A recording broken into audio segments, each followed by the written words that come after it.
Hello and welcome to the Weirder Hings podcast. I'm Michael McCann. But where is Innes? Unfortunately, me and Innes are on holiday for the next few weeks.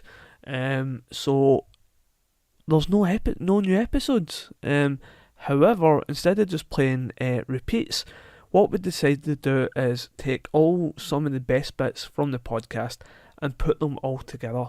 And what we also decided to do was, before Weirder Hings, myself and Innes used to do another podcast called Weirder Things.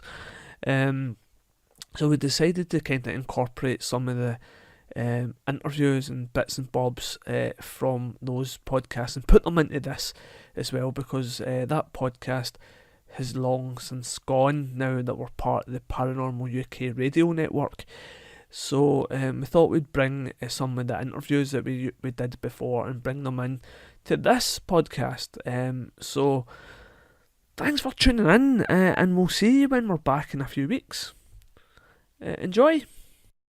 Joining me for this first episode of this brand new podcast is UFO researcher and author James Welsh, who talks about his experiences with UFOs in Glasgow in Scotland, and the writing of his book, Corroborating Evidence, which looks at UFOs and his experiences and actually NASA's involvement in the potential cover-up.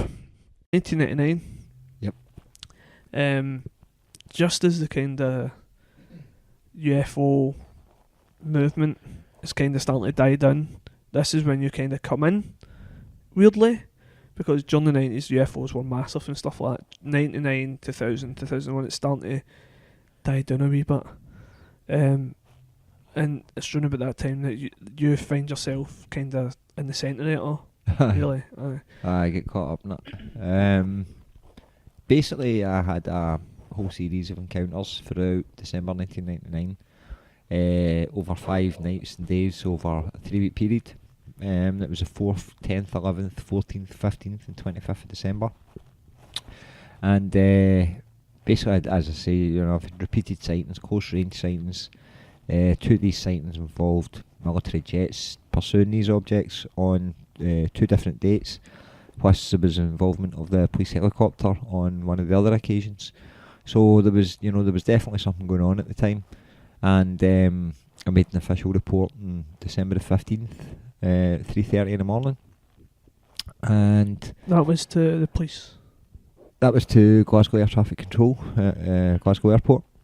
So after submitting that report, shortly afterwards I received a letter from the Ministry of Defence in relation to that specific report that I made. And they vehemently denied that there was anything in the airspace. They said that there was no corroborating evidence to suggest UK's airspace had been breached by hostile or foreign military aircraft. So that got me kind of wound up, because obviously I had seen very low flying tornado aircraft over populated airspace, not one but 2 occasions in the space of 4 days. So I knew that I was blatantly being lied to by the Ministry of Defence, and that kind of wound me up a bit. But it wasn't until 2001 that I actually decided that I was actually going to look into it further, after becoming more interested in finding answers to what I had seen. So that's how it all began, I was actually walking a friend of mine home with my dog. So I said my goodnights to her. It was 4:45 in the morning. We were just saying our goodnights and talking about the night's events, just wrapping things up, just small talk before we say goodnight. And our conversation was interrupted by a really bright light, which was catching our attention. We weren't even looking at it, but we ended up turning around and we seen this stationary object which flashed multiple coloured red, white and blue lights very rapidly, and then eventually the lights went out and we could see it was like a very bright white blue object, star-like object if you like, and it shot up at 45 degrees several hundred feet and then stopped dead. and a light trail actually followed it up behind it as it moved. And then obviously the light trail joined it when it stopped stationary. It sort of disappeared right into it again. Then after that, it shot back down in the opposite direction and then stopped. And then the light trail followed it down, stopped again, and then went horizontally back to its original position. So that was incredible seeing that. You know, it was 3 specific manoeuvres at 45 degrees and then dead stops, which was just obviously defies all laws of physics. But after it done these 3 movements in a triangle, it then repeated these manoeuvres 4 or 5 times, and it made multiple hoops of light in the sky as it done this with the light trail behind it. And it shot away over the east end. So that was absolutely incredible. I said goodnight to my friend who was rather freaked out by the event, and I ran home with the dog, and I was just dying to go home to see my brother and tell him what I'd just seen basically. But it wasn't until basically I got back into my mum's street that I noticed there was another one just at the very end of the street, which was 700 feet away, but just over 700 feet away from me. Only maybe 150, 200 feet in the air. Again, sitting stationary. And this object also started to flash out multiple coloured lights for a moment or two, and then the lights went out, and then a light sort of emanated from the top of it, and then completely uncovered the entire object, and it got brighter and brighter and brighter, and then suddenly the thing just imploded. It was like just a growing light, and it grew and grew and grew, and then suddenly, it was gone right in front of my eyes. So that was, the 4th of December 1999, so I'll never forget that. Exactly 7 days later, I had... Was the one you seen in the city centre after the Tory Glen one, or was that between?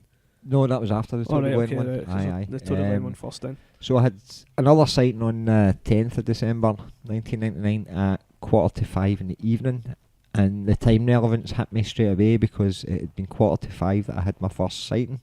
So I knew obviously 4:45 in the morning, 4:45 in the evening, so I thought 4:45, take a note of that. So basically I had a short sighting with another member of the public that I stopped in Mount Florida, and then on the return back from Mount Florida with my friends, we observed further activity where we seen an object coming along and then stop and then reverse direction quite quickly. So there was no way, we knew it wasn't a helicopter, because if it was, the helicopter would have to turn around. This thing went along one direction and back the way it came, so that was it was an eye-opener. But thought no more of it, as far as I was concerned, I had the sightings and that was that. But as I say, 12 hours later, the 11th of December, at 4:45 in the morning, myself and my friend Christine both experienced another close range sighting. This time, we were basically getting ready to leave the house, and upon opening the front door, we could see one of these objects coming across rooftops 2 streets away behind us. So we ran out into the lane, which is adjacent to my house, to get a look at this thing as it passed by us. But it actually stopped just about our 11 o'clock position. And when it did so, another object materialised to its right, and the 2 of these objects started to exchange light patterns. So we stood observing this for a moment or two, and then my friend exclaimed that they seemed to be talking to one another, which is exactly what it looked like. It looked like a full-blown conversation and lights. I know that sounds very close encounter-ish, but it was an interesting theory that they were communicating in light for some reason. It was just bizarre to watch. So we were standing watching the 2 of these things, having this wee chat with each other, and then my friend noticed that there was another object further up, or higher up and further back. She says, "There's another one," and no sooner than we've got focus on the other object now, then it pulsed about 5 pulses of light, 5 or 6 pulses, and each one of them grew brighter as it did, and then the very last pulse, a light came down round about Christine and myself, and we could actually see our own shadows on the fence as this light came down over us, and that was the first thing I noticed, was our shadow. but our shadow had a shadow had a shadow. So that was interesting. But again, another element of this was that the light, when this flash of light went off, it was Christine described it as an old style camera flash, which is exactly how another eyewitness that month in America, somewhere else in the world, described a similar encounter, like an old style camera flash. So I picked up on her reference with another eyewitness. But when that light went off, it was as if, the way I described it, I said it was as if light bounced in every direction all at the same time. And it also had similarities with description that Gary Woods, the abductee in Edinburgh, the A70 abduction, he described seeing something which he described as a wall of light, which looked like a detuned television set. So that was a very similar description to what what we observed. But that blinded us. That blinded us for maybe 30 seconds or so as we staggered back out the lane. You had all the kaleidoscope stuff running over your eyes. Ants and stuff. Aye, so it took a wee moment or two for our vision to get back to normal. And we made the decision to go down to Queen's Park recreational grounds, big football grounds, to see if we could see any further activity, because basically the availability of sky down there, as you know, is phenomenal. You see a huge part of the sky in this wee valley. So we went there and we watched further UFO activity up until the back of 7 in the morning. And that accumulated with 3 tornado jets coming over the top of Queen's Park. And that was just shortly after we seen one of these objects actually come down behind a block of flats, a high-rise tower. We seen this object as it came down. It literally flew up behind the building and then descended behind it, and then the light trail also went down behind it, and then just as the light trail vanished behind the building, the UFO emerged again and started rising up, and the light trail was underneath it, and then it moved off. And as I say, shortly afterwards the tornadoes came over, and that was the first inclination that obviously the military knew about it. So that was 11th of December.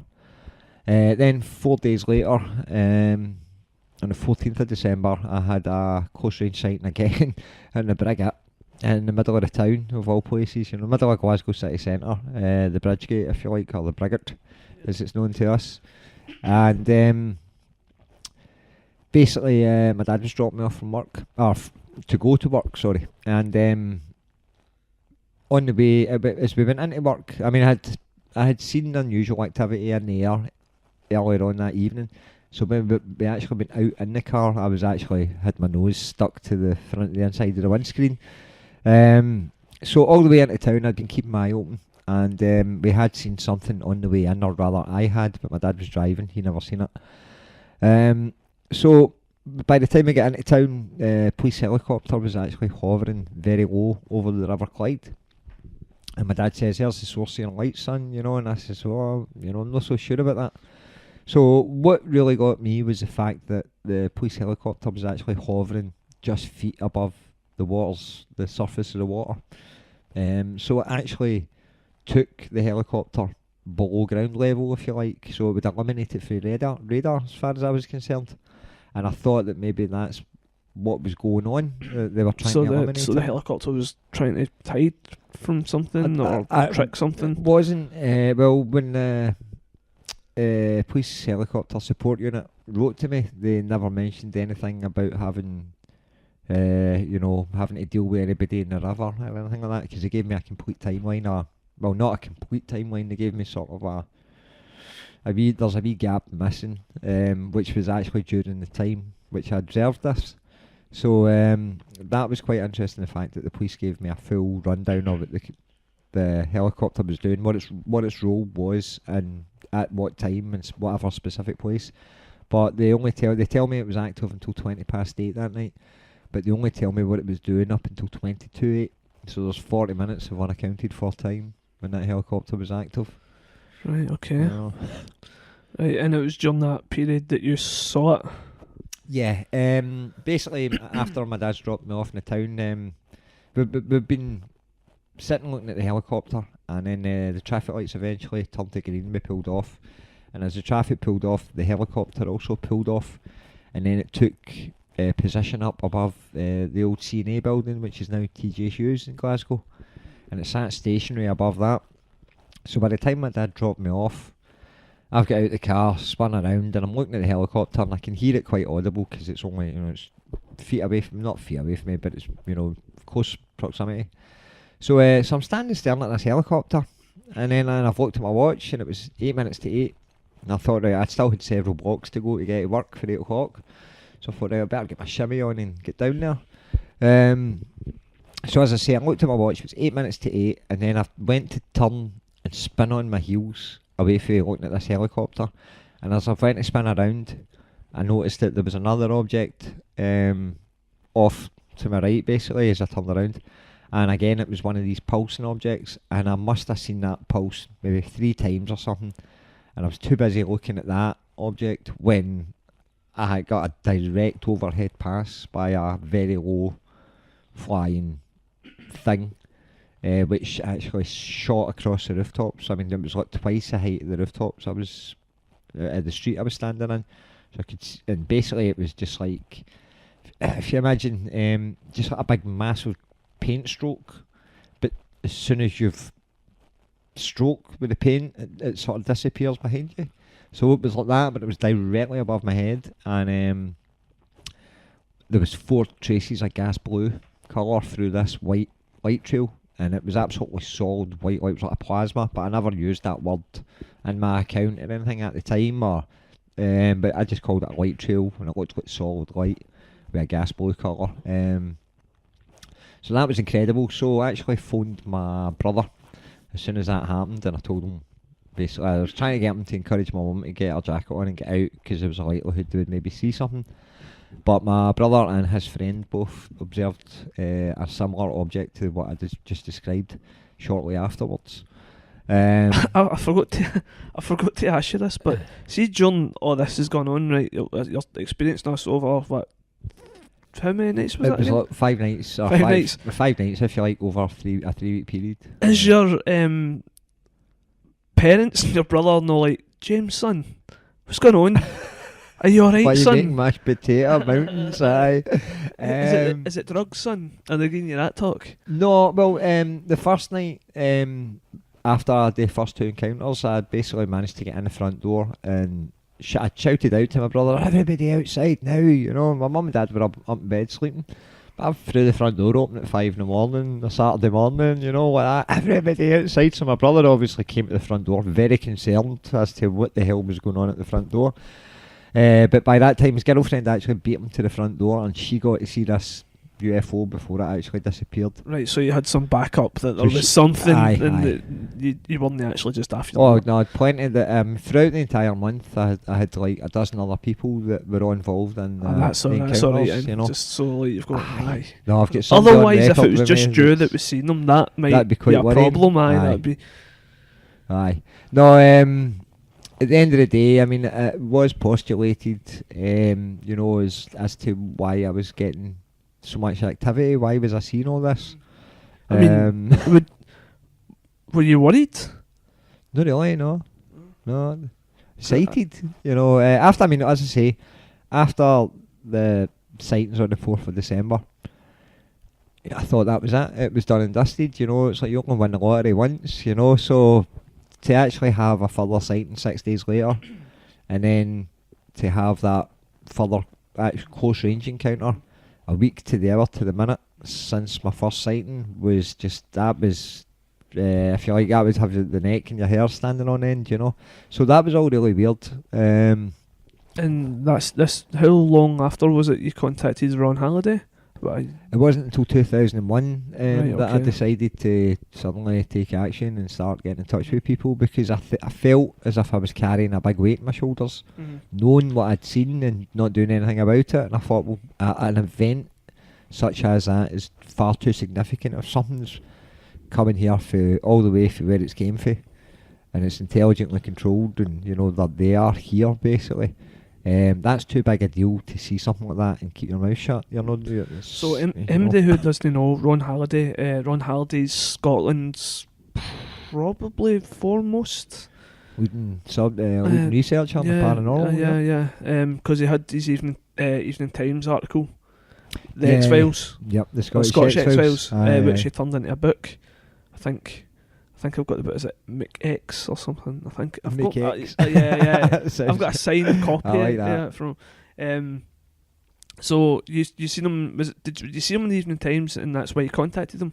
Basically, that's the only reason I knew about Ron Halliday was through the old Times column that he used to do. So Because I remember during the 90s, whenever anybody had a UFO sighting, and it would be on the end of Scotland Today.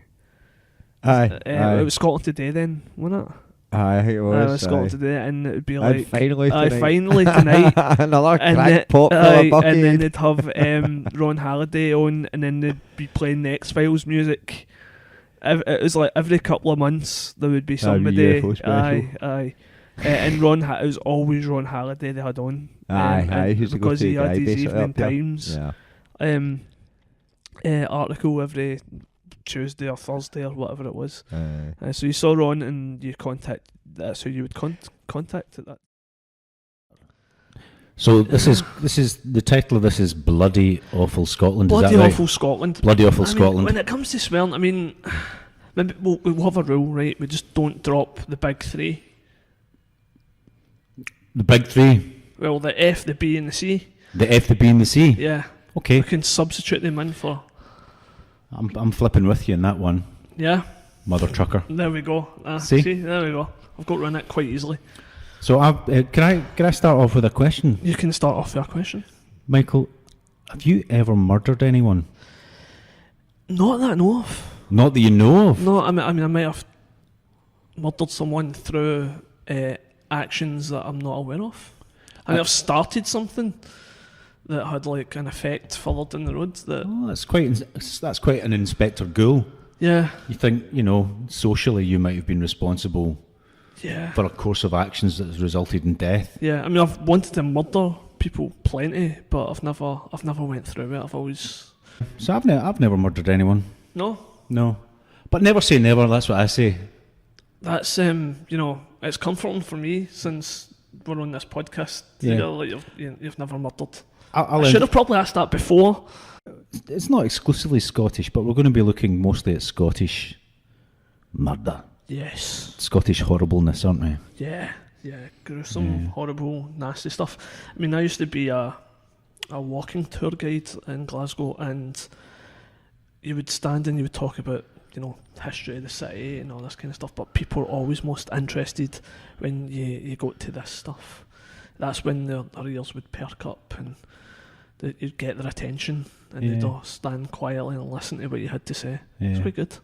Yeah, because I think it's fair, even though that if you're to read certain tabloid newspapers, you'd imagine that life is much worse.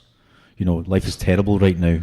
Yeah. It is actually better because fewer people are being murdered. Yes. A lot more people were murdered in the past. Yeah, I mean, when we start getting into some of the cases, that is definitely apparent that we are far better off now than we were, say, 100, 200 years ago. Because I was thinking, do you know what I was thinking? I went out to buy some batteries just there, and I was thinking about just attitudes to death and about the sanctity of life. And obviously in the past it was quite... And I was just thinking, a couple of things popped in my head. The first one was, that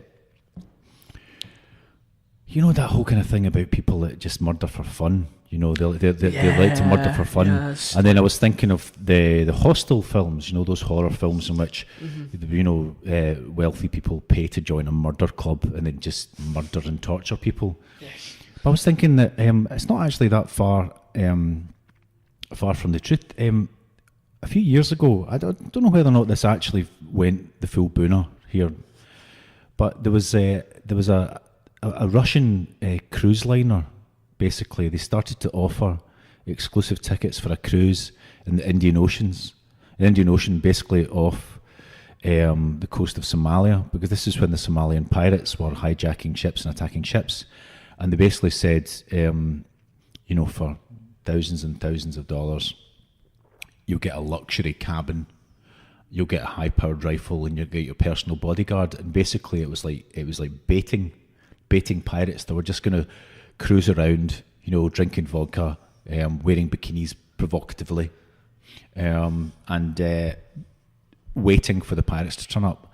And then you would order from the butler, who would bring you in a silver tray your high velocity rifle of choice, and then you would just blast away the pirates. So that's true. Is this Russia? This apparently was being advertised. Whether or not, I think once word of it got out, like, oh my god, this is happening. Right. Okay. So they never actually got to. I don't think it actually happened. I'm kind of disappointed. Are you? A little bit. Yeah, but I think there's probably quite a lot of people that are disappointed. Maybe it actually happened, but like in true cover up. They just had the money. Maybe it was all the press barons got a free ticket, so they shut up about it. Well, here's the thing, right? See, I've watched those. If you go on YouTube, you can get like video footage Somali pirates trying to hijack the big cargo ships, and like the cargo companies, the shipping companies employ like ex-military guys to protect the boats, and they've got their big rifles and they've got like water cannons and all that kind of stuff. And with these well-trained killing machines, some of these pirates still manage to get on the boat. So if you've got these kind of really wealthy, rich Russians or whoever on these ships, I would have loved to have seen that happen, because I think the Somali pirates still would have got on. I think it would have backfired massively. You're just pitching a movie right now, aren't you? You're just pitching that movie right now. Captain Phillips too. Captain Phillips. Killer Phillips. Yes. Yeah, it's kind of odd.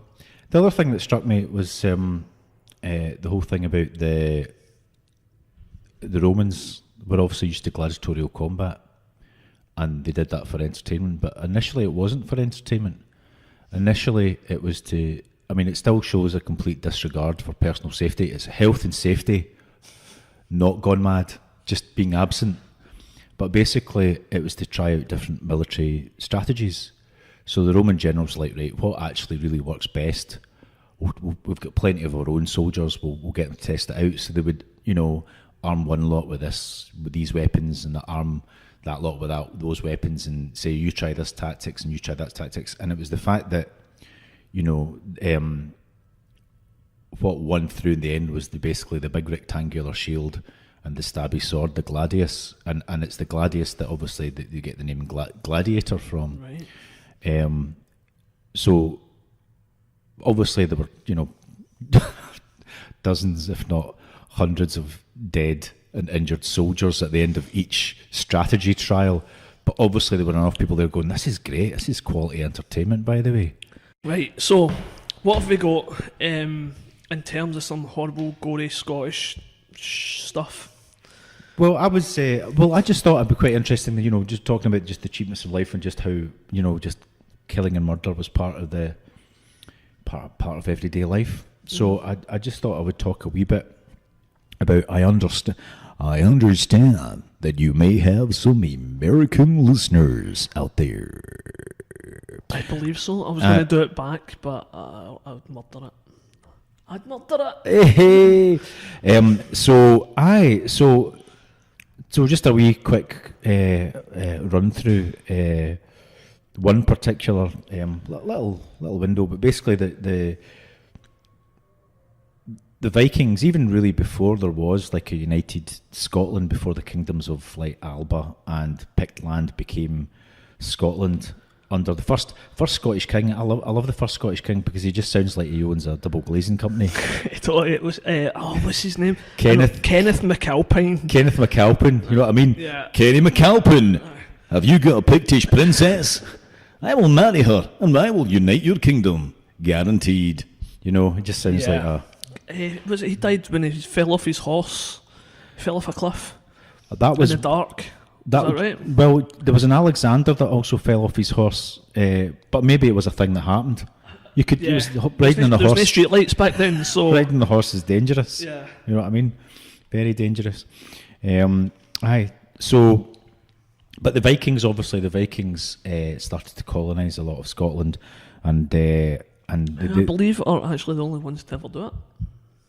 And what do you mean by The Vikings are the only foreign force that was ever able to kind of come to get a foothold? get a foothold in Scotland, I believe. Apart from the people that were already here. Yeah, apart from the people who are, yeah, like, but an invading force. Right. Okay. There you go. Yeah. Or maybe not. How could you tell? Well, have you ever heard of the? We're going a wee bit off skew here, but have you ever heard of the Ninth Legion? I have. I heard about Yeah. they went missing. Yeah. Yeah, the Roman army came up and they disappeared. They don't know what happened to them, and that's pretty much. Legend has it was after that they decided to build Hadrian's Wall to keep us in. There you go. Aye. So anyway, it was 18. It wasn't 18 anything. That would have been very surprising if the Vikings that turned would up then. that Yeah. would have been It was a eight. surprise. Yeah. 833 AD. Basically, the Vikings started to colonise like the Western Isles, etc.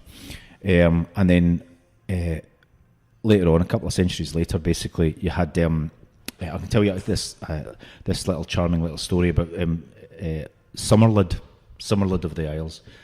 And basically, I can start with this because I'm Innis, and this features the McInnes clan. And basically, the McInnes clan were basically in Argyll, and they were just foraging, down the shops, as it were, on the beach, and they were attacked by Vikings, and their leader was killed. Right, so they couldn't decide what to do after their leader was killed, and they couldn't decide amongst themselves who would be their leader. So they came up with a crazy kind of teenage movie scheme. He said, right, just to keep the peace, and we can't decide, it's basically the very next person we come across, we'll ask to be our leader. So they're around this wee bend, and they come to a river, and they see this big bloke fishing. And it was actually Somerled, who was himself a clan chieftain, but he was known as a big dafty, a bit of a dreamer, So they all laughed, went, ha ha. And he was like, what's all this about? And he said, well, you never guess, but we agreed the next person we came across would ask to be a leader. And he said, well, I'm in a little bit of fishing here. Tell you what, if I can land this fish, I'll be your leader. So the salmon was duly landed, and he said, right, I'll be your leader. And he said, but you have to do exactly what I say. And they went, all right. Apparently they were into that kind of authority, They were like, Right, oh, yeah, okay. oh, aye. Tell me what to do. He's not that dreamy. He's quite masterful, really. That's Yeah. what they said. Yeah. Yeah, that's it. So then what happened was he said, right, we're going to get those Vikings. There's loads of them out there, and they're all on their ships. They do that. Vikings row back and forth singing. Yeah. In the navy, in their It's- ships. Yeah, What I'm on for. that's it. And so what happened was he said, right, what we need to do is we need to go to the next glen and get all the cattle and slaughter them, right, and skin them. And then what he did was, because he had a small number, the McInneses, there wasn't that many of them, and there was loads of Vikings. So what he did is he got them to march around the bottom of a hill in view of the Vikings, and they marched around the bottom of the hill once and went behind the hill, and then they put a cloak on. They put on the hide of the cows, and then they went back round the hill. So from a distance, the Vikings go, oh, those are people that got cloaks now. Oh, that must be different people. And then what they did is when they got around is they reversed the hides. So they looked like different cloaks. And then the Vikings were like, oh my God, there's loads of them. So apparently the Vikings went, oh dear, let us go back to our ships. And when they started to retreat, they all went, hey, and they chased them and slaughtered them. And then it was from then that basically Somerled got the power to take on the actual Vikings who were basically in charge of the Isles there. But what he did was he kidnapped actually the Viking chieftain, because the Viking chieftain of the Isles was called Olaf the Red, and he had a daughter called Ragnhildis. And he did what was actually quite a traditional Highland thing. Is basically, are you lonely? Highland lonely hearts. Yeah. Are you lonely? Not many women up your glen. Go to the next one and steal one. Basically, that was what he did. You just stole a woman. Yeah. Which is what some sociologists believe is the origin of the being abducted by the fairies comes from. They were actually Vikings. Or just Highlanders. I'll just say. You would just get kidnapped. So where's Cattle rustling as well. Oh, Where's my sheep going? that happened an awful lot. Yep. Yeah. So anyway, back to the story. But what happened was, so he pinched Olaf's daughter, Ragnhildis, and they had 3 sons. Dougal, who for comedy purposes will be Doug. Doug. Yeah, absolutely. Reginald, who's definitely Reggie. Reg, right? And then Angus, who's Gus. So Doug, Reg, and Gus were his 3 sons. And Doug went on to found the Clan MacDougall, who were based in Lorne, Jura and Mull. Reg,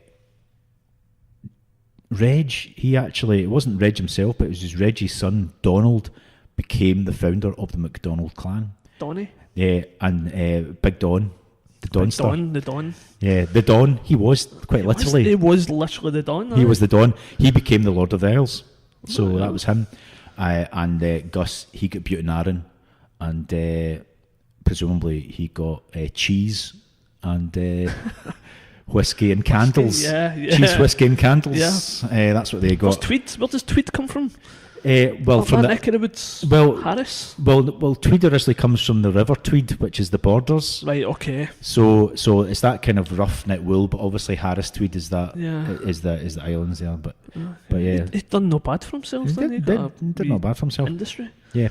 So that was that whole bit of background there, and to just casual slaughter, basically sex and violence. That's Scottish history for you. There's a good Viking story actually involving Loch Lomond. Right. Apparently, the Vikings came sailing round Scotland. Yep. They got to round about is it Loch Long? Right. I believe. They got to Loch Long and then realised there was like land in the way. So apparently what they did was they all got off their boat and they literally dragged the boat over the land into the Loch Lomond and sailed in Loch Lomond and took over Luss, I believe it was. So they literally pulled their Viking longboat over land to get it into Loch Lomond, where they could get to, I think it was Luss, the wee village of Luss, I believe, is quite common Viking history there. Apparently there's a Viking grave there. There you go. Yeah. There you go. Last bus to Luss. Yeah. Aye. So the Vikings, they got all over the shop, didn't they? They did every nook and cranny. Yeah. I've got another wee story just to sort of continue the theme of the MacDonalds, and it's a feud between the MacLeans and the MacDonalds of Islay. I like this wee story because it's a wee bit kind of Games of Thrones. Game of Thrones. I was a bit of Game of Thrones. Yeah, Game of Thrones kind of thing, because it involves a wee dwarf, a killer dwarf, right? Which was somewhat disrespectfully called the Black Elf. Oh, that's amazing. Yeah. So there you go. But basically, the chieftain of the MacLeans at the time was Sir Lachlan MacLean, and he was like Lachlan, and again, an amazing. People had amazing names. they did have good names. There's still some Lachlans about, by the way. But basically, what happened was Lachlan says, "Right, I'm off to Islay to basically chib those McDonald's, right?" Wait, is Ireland not quite small? Yes, it's absolutely tiny, but because of the amount of distilleries, it seems massive because it takes you really long to get around it. Right. Okay. Because you're steaming, and then you also have a hangover for days, and it's only about 5 meters square, but it's just all whiskey. No, well, it's not that small. Define small. It's quite big, I would say. Is it actually quite big? Yeah, it's not like, there are some islands. I'm going to talk about Egg. There's the Isle of Egg, and that's small. So I should know my islands, but I get them all confused because there's so many of them. There's quite a few. But like Islay and Mull are quite big islands. Yeah, Mull is quite sizable. So yeah, it's got a mountain on it, a big ass mountain thing. It's got a mountain on it. Yeah, I'm sure it does. So if it's big enough to have a mountain on it, then it must be quite big. Although Egg's got a mountain on it, and that's quite small. Blow my mind. Yeah, exactly. Right, okay. What about Isles of Craig? That is just a mountain sticking out to sea. That's the one you can see from Ayrshire. Yeah, that's off Yeah. the coast of Ayrshire, right? Yeah. Anyway, so Sir Lachlan, right? So before I'm just involved with the paranormal. This is about weirder things. Is obviously the Highlanders. The Highlanders and the Islanders are famed for their second sight. So obviously the wise woman was consulted, and she said, "Oh, don't worry, it's going to be fine as long as you don't land on the island on a Thursday, and whatever you do, don't drink water from Neil's well, right? Neil. But not just Neil, Strange Neil's well." Oh, yeah, that goes without saying. Don't drink water for Strange Neil's well. Yeah, exactly. Just on a Thursday or all the time? I think it sounds all the like time. all the time. Sounds, I mean, the fact it's called Strange Neil's well is Yeah. a backstory there, isn't it? yeah, Neil's been doing the toilet in the well, hasn't he? I think he's strangely attached to it, isn't he? Yeah. Yeah. Why is Neil always at that well? Oh, he's a bit strange, isn't he? I wouldn't drink from that water if I were you. What's he doing all that? Aye. So anyway, so lo and behold, Sir Lachlan is in his boat and there's a storm, as there often is off the coast of Scotland, and he's actually blown ashore on the Isle of Islay on a Thursday. So it's like, oh dear. Oh, God. And he's really, really thirsty, so he thinks, oh, I better drink. And he finds a well and he drinks from it. And lo and behold, he says, what? He says to, for convenience sake, near bystander, what's that well called? It better not be called, and it is. It's Strange Neil. Neil's. Maybe Strange Neil actually told him. All the wells in all the islands, it had to be Strange Had to be that. Neil's. Yeah. So basically, if he had any sense, he would have just went back home. But it didn't happen. No. So what happened is he started to gather his army of MacLeans, and there was this wee guy who was known as the Do Sith or the Do Shah, the little black elf, the wee guy, and he went, "All right, big man, can I join your team?" And he went, "No." Obviously, a bit of laughter, mocking. No, Yeah, What get out of here. what good are you? So, he was a clan chieftain, so he would have spoken like this. You frightful little man, I'm not interested. Yeah, it's strange lad for a chieftain. Chief, he had an English accent. It's funny that Yeah. I don't think that was at that stage. Yeah. They weren't being, Not quite yet. not quite yet. Yeah. They weren't sent down to private school at that point. Yeah. Not quite yet. But anyway, so the wee fella in High Dudgeon immediately went to the McDonald's. I mean, can I join your team? They went, aye, fair enough, wee man. You want to join in? Why not? Come on in. So what he did was he climbed a tree, got a bow and arrow, spotted Sir Lachlan. Wait, hold on. Did they get the bow and arrow up the tree, or did they already have the bow and arrow when they climbed the tree? This is important. There was a process there, I imagine. Yes. Maybe he went, right, I forgot my bow and arrow. Gonna hand that up to me. Could one of you guys hand me up my bow? Connie. all right, there you go. Aye, that Aye. sounds like that's what happened. That is what happened. And he went to the top of the tree, spotted Sir Lachlan on a knoll, Oh, yep. let's make it a Yeah. grassy knoll just to make it, Oh, I see tie what it you in, did yeah. And basically shot Sir Lachlan dead. Nice. So the wee man, Got his vengeance.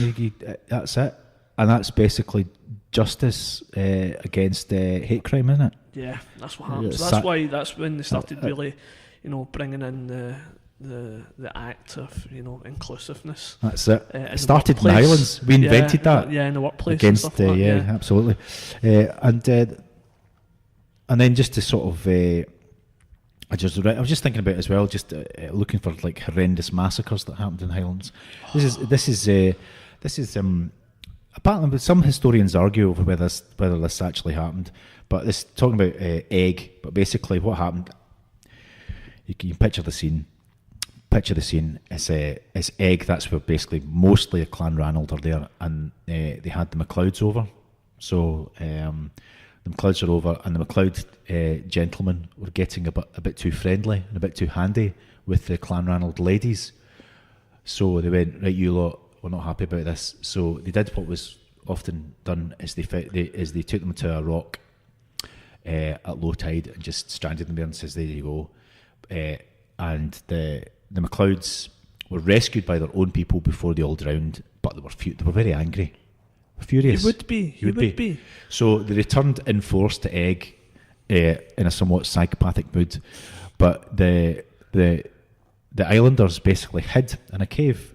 So there was this cave, and it was well hidden, and they were all in there. Basically, the entire population of the island, apart from one old woman that went, I'm no moving from my house. There's always one. There's always one, There's right? always I'm one. no moving from my house. if the Daily Express were there would have been a photo story about it. Yeah. I'm no moving from my... I don't care if they're psychopathic. They came down, they offered her like 50 grand. Yeah. And she went, no, that's not enough. That's what's happened. And in the end, they killed her. Yeah. Well, no, apparently they didn't even bother. No. They were just like, oh no, just ignore her. She probably would have been, I'm no moving. you know, it's like Actively avoided her. sonic Like, yeah, attack. yeah. You would avoid that, wouldn't you? I'm no moving from my house. Away with you.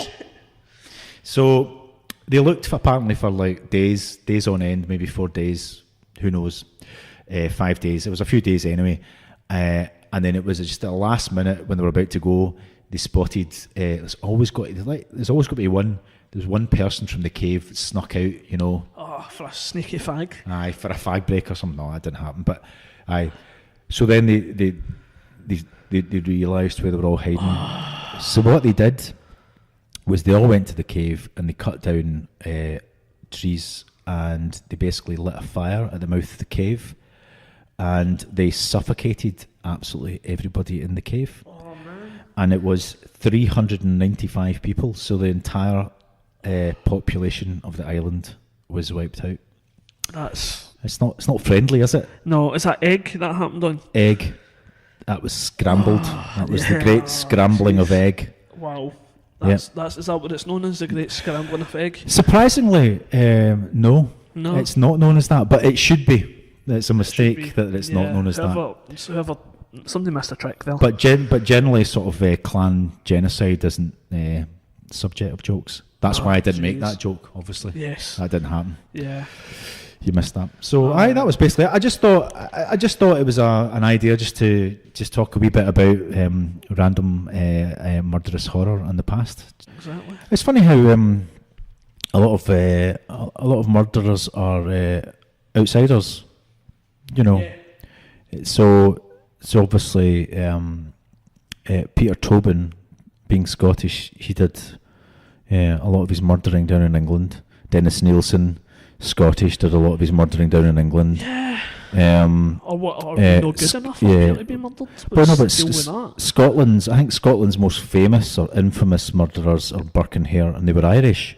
Yeah. So, you know, it's just one of those Well, things. Bible John as well, but then they never really knew who he was. Was he Peter Tobin? I don't think he can be though, can they? Did they not rule I think him they out? ruled that out recently. Yeah. I think one of the main detectives. For anyone listening and they don't know about Bible John killed young women, and it was the 1960s, was it? 1960s, I was like kind of Scotland's Jack the Ripper. Yeah, and he used to pick up ladies from the dance halls. But yeah, unsolved. Yeah, we never, like Jack the Ripper, we never found out who he was. Yeah, Jack the Ripper's another one. That's another whole episode. But they reckon they That probably is a whole other episode. they reckon they probably do know. They did know who Jack the Ripper was, but they just couldn't convict him at the time because they didn't have enough evidence, and they let him slip through their fingers. Sweet. The way it is, isn't it? So it is. Right, so do you have anything else? I can talk nonsense as long as you like. Let's Do you know what I go. was thinking? I'll tell you what I was thinking. I was thinking just a bit in terms of being bloody awful and Scottish. It's because the clan, essentially the history. Maybe it's something to do with the geography, but the idea is obviously that it's very harsh, it's very unforgiving. So life is hard. So resources are limited. So obviously there's the temptation, instead of just a bounteous harvest and sharing what you have, it was always going to be easier just to nip to the next valley, the next glen, the next strath, and just take what you want, just steal. Yeah. So you had this culture, obviously, culture of casual theft and murder. Although with it, there was obviously certain rules and expectations of behaviour, etc. But I just think so. There's that aspect, but I don't. In terms of just comparing Scotland to all other countries, I don't think we're an especially murderous or got an especially bloody history. I mean, we're not really at all, actually. When you look through the kind of history books we have, or, we have our Pritchards and stuff like that, but we don't. But I think obviously the clan history is Yeah. very bloody, but I just think Yeah. if you probably look at a lot of other countries, there'll be lots of tribal warfare or family warfare or all these power struggles and wars, Yeah. etc. I mean, I wouldn't. Maybe we need some like murderologist, death expert to do the number crunching, because the problem is a lot of people didn't keep records, and a lot of medieval battles, when they did actually start to take records, is they only counted the aristocracy. They never counted the wee guys. Mm-hmm. They didn't count them. They just went, oh, loads of people. And then there's probably a lot of exaggeration. And the reason why they think there would be exaggeration is because they're going, oh, like, this battle, like hundreds of thousands or 50,000 people died. And like, well, there were certain days during the First World War when you actually had machine guns that, that, let's say 15,000 or 20,000 people might die because of the mechanized warfare. So you would think that's the most efficient and quick way to murder people. Yeah. So they wouldn't have possibly been able to kill that many people in the past on one day or in one battle. Yes. Because it was all manpower. It was manpower. It was manpowered murder and slaughter. The one thing is though is a lot more people in the past would have died of their wounds, just because of blood poisoning, etc. So you might not die in the battlefield, but you might die later on. I was thinking that I was trying to find it. What was quite interesting while I was doing my very, very swift research on my mobile phone is quite a lot of the sites I tried to access were actually blocked. Really? Yeah, and do you know why they were blocked? Because I was looking up the Ku Klux Klan. Oh, Because the Ku Klux Klan, I read once, whether I shall invite historians, not the white supremacist type, please. Don't want to start that kind of dialogue. Yeah, but basically, the Ku Klux Klan was founded just after the Civil War in America in 1865. And I did learn that it's Ku Klux. It comes from the Greek kaiklos, which is basically Greek for circle. So the Circle Clan. But obviously, if you think about it, the word clan, it most definitely has Scottish roots. Yes. So clansman, clan. And so the Ku Klux Klan was founded by apparently two brothers from Dumbarton. Yep. So much like AC/DC and Talking Heads and the Ku Klux Klan, lots of things come from Dumbarton. Mm-hmm. And Prince Harry, who's just been married, The Earl of Dumbarton? he is the Earl of Dumbarton. So there you go. What are you trying to say, Dennis? I'm saying nothing, but I'm just saying that part of that rich heritage of Dumbarton, you've got Ku Klux Klan, David Byrne, AC/DC, you've got the Young Brothers, River City, Yeah. and the Ku Klux Klan. So it's quite a mixed bag, isn't River it? City's pretty well known for its racism. Is it? No. I missed that episode. Yeah. But aye, so you've got the... Oh, it's there. You need to really look. You need to really watch it and you'd be to see it. Is it? Oh, aye, it's under It's the in surface. there, is it? Yeah. It's like hidden. It's hidden. Is it subliminal? Yeah. Can you hear Subliminal, voices? Yeah. Subliminal racism in River City. That doesn't happen. We'll just have to say that for legal purposes. Yes. And actually and just- anybody doesn't know what River City is, that's a Scottish soap. Yeah. It's And- like and also- Days of Our Lives. So. I've been in River City. Have you been at it? It's just in the background. Do you know? But I like to think I've got a character, Yeah, for all the background work I've done, I have never once even got a call for River City. No. I know a ton of people who have, I've been in River City, and I'm like, I never get. It's like being from New Zealand and never been in Lord of the Ring films. Yeah. I can't answer that question. I don't know why. Yeah, I think I just don't have the shield inch look. Well, if you look at me, you can see. Oh, No. you're shield inch. I'm through and Shieldish. through, thoroughbred. I'm the laird of Shield Inch. Yeah. Never featured. Just in the background there. All right, okay. Aye. So anyway, that's two billers from Dumbarton founded the Ku Klux Klan, and obviously, so you've got the fact that it's called the Ku Klux Klan. It's got Scottish roots, and obviously the American South was choose your word, colonised, stroke invaded by lots of Scottish immigrants. Before you move on, I was funny you read up on it because I was reading up on something the other day there. It was a football thing, and I was looking up the Billy Boys from Bridgeton. Right. And it turns out that it was a guy called Billy Fullerton founded a gang basically called the Billy Boys in Bridgeton, and they were fed up with all the kind of Catholic Irish immigrants in the East End of Glasgow, so they started this gang to fight them basically, and Was that in their constitution? pretty much Their charity status? Yes. Article 1. Yeah, no Catholics. The organisation hereto referred to as the BB. The BB. Oh, maybe that's what the BB. No, I can't say that. That didn't happen. But aye, yeah. Yeah. Anyway, so this Billy Fulton guy apparently started their own chapter of the Ku Klux Klan in Glasgow. Really? Yeah. Apparently so. Well, such liberal types. Yeah.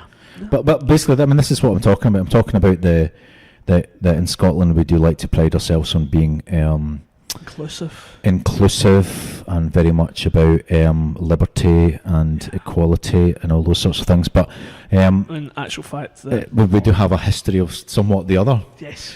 And obviously, the Ku Klux Klan is obviously a tremendous example of exporting that sort of. Yeah, a lot of people think, Scotland, they gave the world so much. They gave us, the telephone, the television, pavements, paracetamol, all this stuff, the tyre, all that kind of stuff. But the Ku Klux Klan was also kind of in there. It's also in there. So another thing as well is the Burning Cross. Yep. That was how the clans actually rallied. They would actually, it was called the Tari, and they would actually have a burning cross, and they would send the chieftain would send somebody with a burning cross, basically running through the glens. Right. Okay. And then basically you'd say, oh well, we better turn up. Something's happening. Right. Let's go and report for duty. Is that where that kind of where you get? I've seen it in films where they've got like a cross on one mountain and then on another mountain there's another. Well, there's lots of different, and then it's like it sends a signal to the next. There's lots of different ways to signal, but that's to signal. But that's how we did it in Scotland. There you go.